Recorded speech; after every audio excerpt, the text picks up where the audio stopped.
Un circuito impreso es una placa o lámina aislante que tiene adheridas líneas conductoras muy delgadas por una o ambas caras, y sobre la cual se montan los componentes electrónicos que forman un circuito. Las líneas conductoras o trazos se utilizan para establecer las diferentes conexiones entre los elementos del circuito. En comparación con la unión por cables, los circuitos impresos presentan muchas ventajas a la hora de armar un proyecto, tales como: facilitan las conexiones y por lo tanto se disminuyen los errores. Su uso ha permitido la miniaturización de muchos aparatos. Permiten realizar fácilmente labores de ensamble y reparación.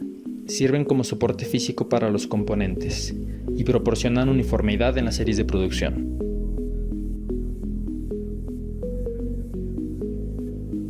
La elaboración de este proyecto consistió en el diseño y construcción de una máquina capaz de grabar circuitos impresos para obtener placas terminadas luego de un proceso de revelado.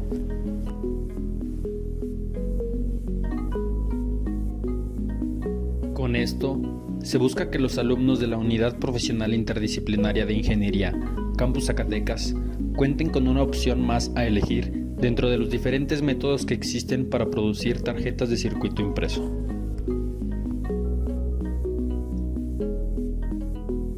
Esta máquina CNC utiliza el método de grabado láser, el cual consiste en grabar los circuitos impresos sobre placas fenólicas cubiertas con papel fotosensible.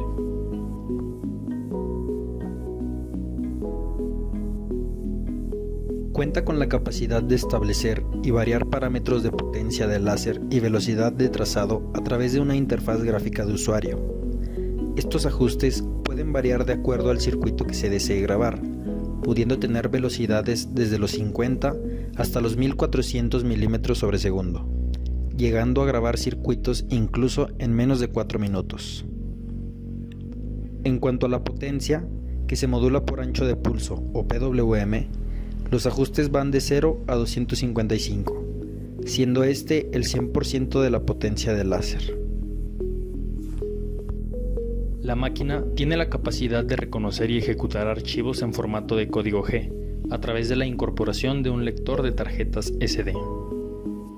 Si se cuenta con el archivo Gerber generado en algún software de diseño de PCBs, este se puede convertir a código G mediante un software de código abierto llamado FlatCam, en el que a través de un proceso sencillo de generación de geometría y selección de parámetros se puede obtener el archivo de control numérico necesario para comenzar a grabar.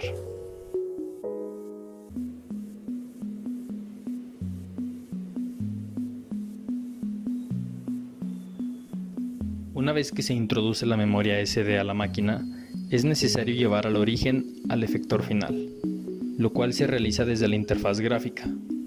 Esta opción se encuentra en el menú Preparar.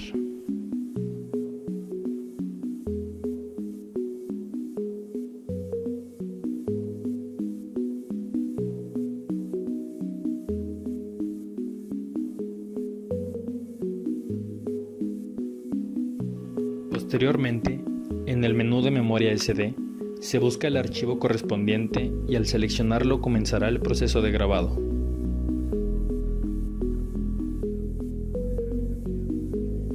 Es importante que previamente se haya preparado la placa con el papel fotosensible y que se haya colocado adecuadamente en el dispositivo de posicionamiento, el cual hace referencia al punto de origen.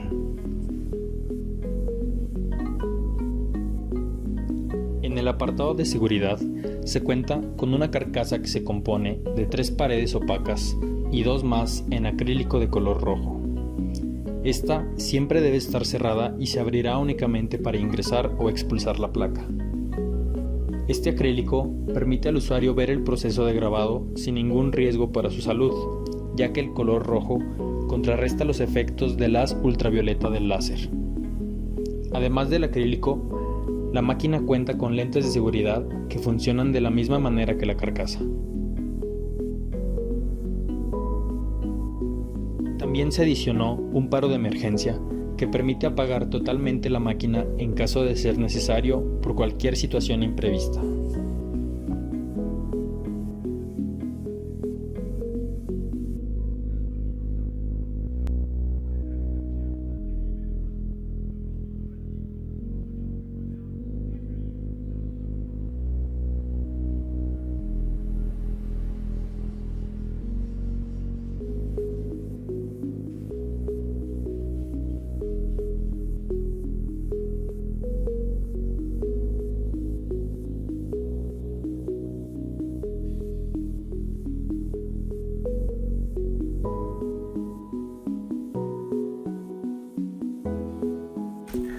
Para obtener las pistas de cobre del circuito impreso, una vez se tiene el circuito grabado sobre la capa fotosensible, se debe llevar a cabo el proceso de revelado y grabado químico.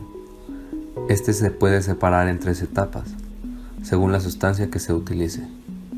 La primera etapa consiste en el revelado, en el cual se utiliza un líquido solvente llamado revelador,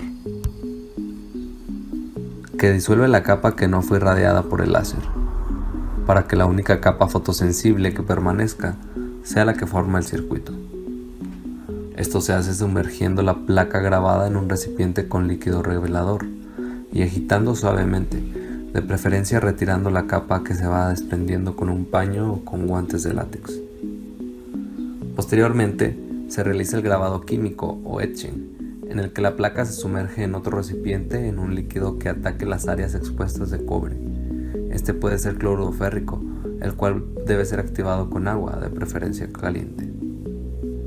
Este se encuentra comúnmente en las tiendas de electrónica, aunque también pueden ser utilizadas otras sustancias en su lugar, como la combinación de ácido muriático y agua oxigenada, o incluso jugo de limón y agua oxigenada, pues el cloruro férrico posee las desventajas de manchar todo lo que toca y de ser ligeramente tóxico. Por eso la recomendación de siempre usar guantes cuando se utilice esta sustancia. El proceso de agitación dentro del recipiente puede variar, pero por lo general tarda de 10 a 15 minutos si se retiró correctamente la capa fotosensible sobrante. Finalmente, solo se requiere retirar la capa fotosensible que cubre el circuito. Para esto, la acetona funciona perfectamente, pues no se requiere mucha cantidad para retirar la capa irradiada. De esta manera, se obtienen las pistas de cobre, listas para ser perforadas. Como parte de la construcción, se llevó a cabo la conjunción de todos los elementos de los que está compuesta la máquina. Como primera etapa de esta, se realizó la manufactura de la estructura, cortando la base a la medida requerida para después generar el corte de los perfiles de aluminio. Sobre estos perfiles se realizaron las perforaciones para cada sujeción, en las cuales irán las guías para la transmisión de movimiento. Dichos perfiles van sujetos a la base mediante escuadras de aluminio que mantendrán fija la estructura.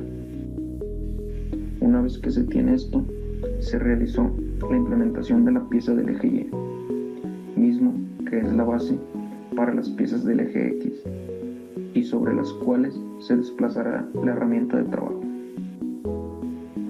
Con los ejes ensamblados a la base, se acondicionó el láser con ayuda de una pieza impresa de ajuste y otra de material MDF sobre el eje X.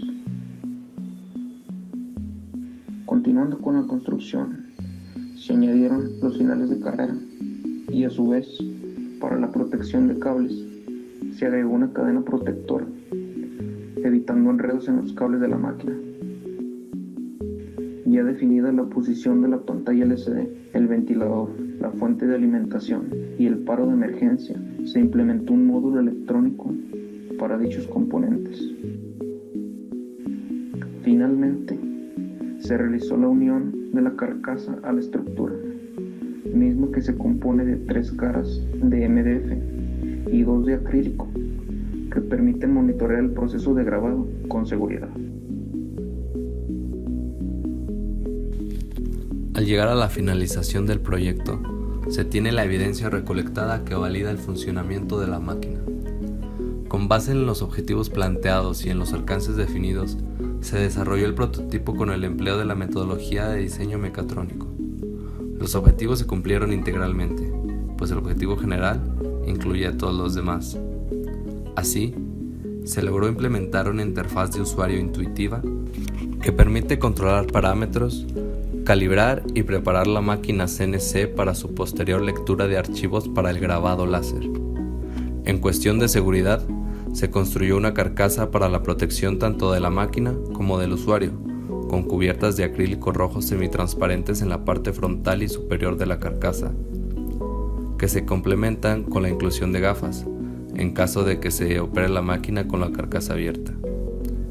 También se incluye un módulo que aísla los componentes electrónicos, además de un control de paro de emergencia que está al alcance del usuario en todo momento, por lo que el usuario no corre peligro siempre que opere la máquina bajo las condiciones adecuadas. Finalmente, con la máquina en funcionamiento, luego de varias pruebas, se determinó la mejor técnica para desarrollar circuitos impresos aceptables en las placas fenólicas grabadas con la máquina, comprobando así el funcionamiento de la máquina y validando nuestro proyecto al lograr los objetivos.